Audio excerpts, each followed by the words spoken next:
I love the ability architecture has to address all the big issues in our lives. The sun, the wind, the moon, all that's natural, all that's beautiful. I think that's what really turns me on about architecture.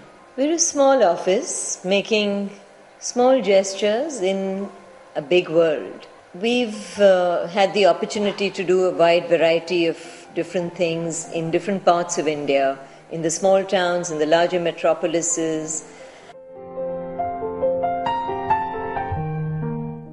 I think my favorite of the lot is probably Karur, which is a little weaver's town in Tamil Nadu, fast integrating into a global market for home textiles. And we were asked to go and build a factory there.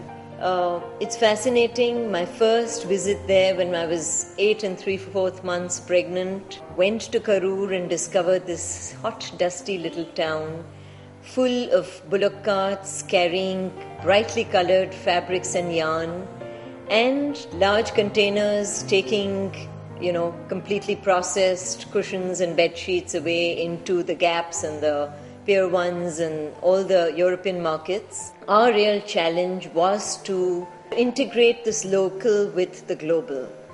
And we felt we needed to do it architecturally, use a lot of the local crafts, the local skills, the local culture, the local sense of beauty, the local climate, and integrate it into this factory that actually did exactly this, processed and poured out a global product. The nature of work in the factory required excellent quality of light, because of which we chose to derive light out of our roof. We chose a softer form like a vault over a pitch. We also decided to insulate the roof heavily by using terracotta earthen blocks. It's kind of like a filler slab, and it insulates the space within. To beat the heat, we wrapped our spaces in a womb of stone. The building is interspersed with courtyards of varying sizes and character. Our endeavor hence was to create a more comfortable indoor environment for the worker.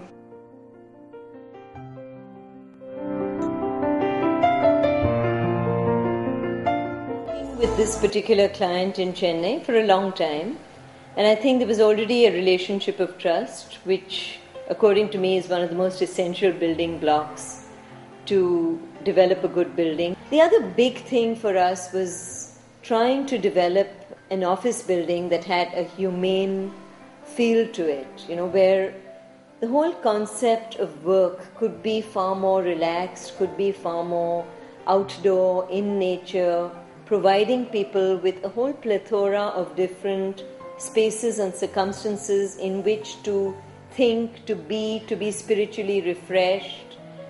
It did not have to be a glass box. That was our biggest concern. The client wanted an extremely functional and sophisticated building for his international clientele. He needed a strong image for ACL. The building was to be located on a tight orthogonal plot. The structure was to accommodate 4 merchandising teams and a sampling unit.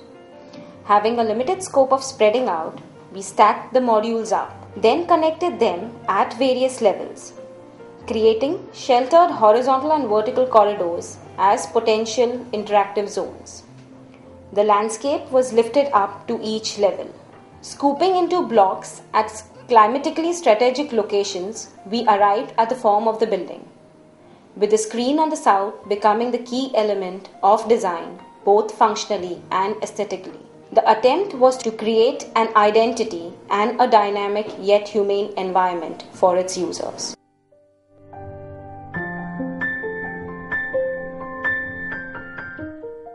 Residential buildings have been intensely about our clients, our relationship with them. It's been a lot of fun, it's been wonderful, it's also been terribly agonizing at times. I guess that's the nature of residential buildings. We started with the Mehtanis in 1988 with a residential interior project at Sonmarg. It was a very strong, detailed, crafty, ethnic home and character. And then moving to their current home, which is a lot more contemporary and lavish. The plot is located in a very high-end development bungalow scheme It's a linear layout spilling into various spaces which are constantly interspersed with the outdoor. Each space on the inside is rendered with some expanse on the outside, and let's say in the form of a pool, ponds, courtyards. The house is a very porous and a serene enclosure where really there's no definition to where the inside stops and the outside begins. It's like a transition. The Maitani lifestyle has evolved over all these years, and our design approach has always been in sync with their changing lifestyle.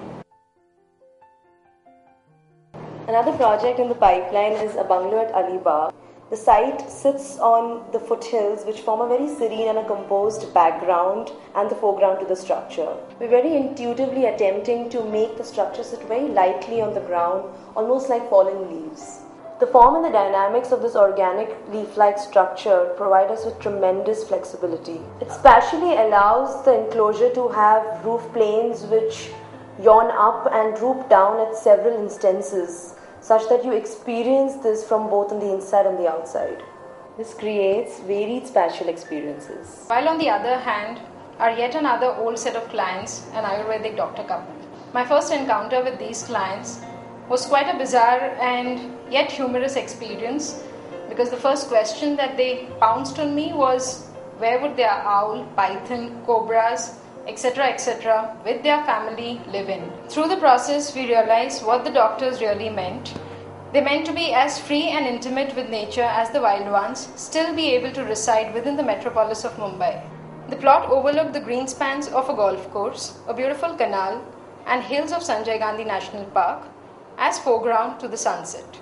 We created a linear house in 2 levels, a pond flanked on either sides with courtyard, and a terrace scooped out on the west, overlooking the canal, creating intimate personal spaces. They feel a high level of vital energy and find themselves doing things in a much more evolved manner. They're enjoying the house, so are the wild ones. While another categorization within residential could be retail housing, as in this case, in the thick of Chennai's residential zone of Adayar, with individual self-sufficient dwellings abutted on all 3 sides of this narrow plot.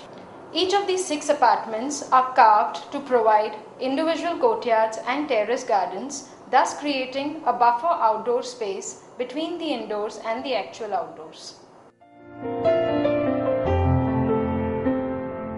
We had a very long-standing relationship with Warangal near Hyderabad. It's full of colleges, schools, etc.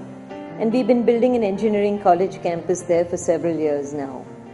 It's completely industrial, the whole process of education.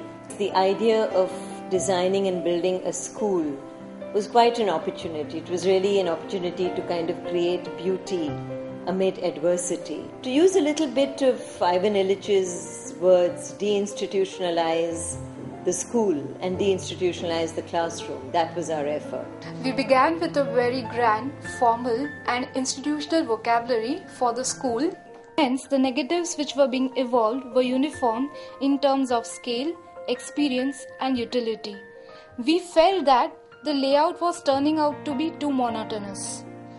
We started questioning the need to enforce this formality and institutional feel. Thus, in the later layout, we explored the thought of a school where education extended beyond 4 classroom walls. External spaces also transformed into learning platforms to encourage child's power to explore, question and inquire.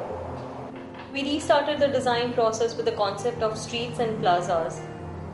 The streets branched out from the main plaza, which was planned around an existing sheetrock.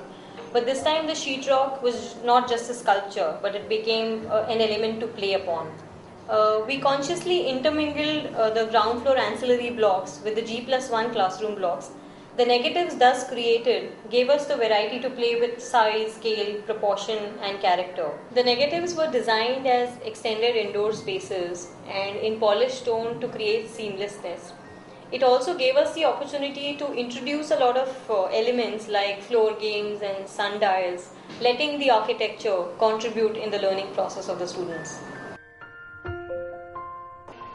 I think the joy of growing an office is that you really get to experiment, you try what you need to on a small scale, and then you can carry that learning to a larger scale. Those opportunities are absolutely wonderful. I think as an office, We attempt to do everything that's pure, that's natural. We abhor anything that's gimmicky. And I think very often there's a fine line between what's gimmicky and between pushing the envelope. Finally, for me, it's about people and relationships. The quality of sunlight that literally brings a shiver down my spine. That's about the elation that will finally lead to smiles and hugs.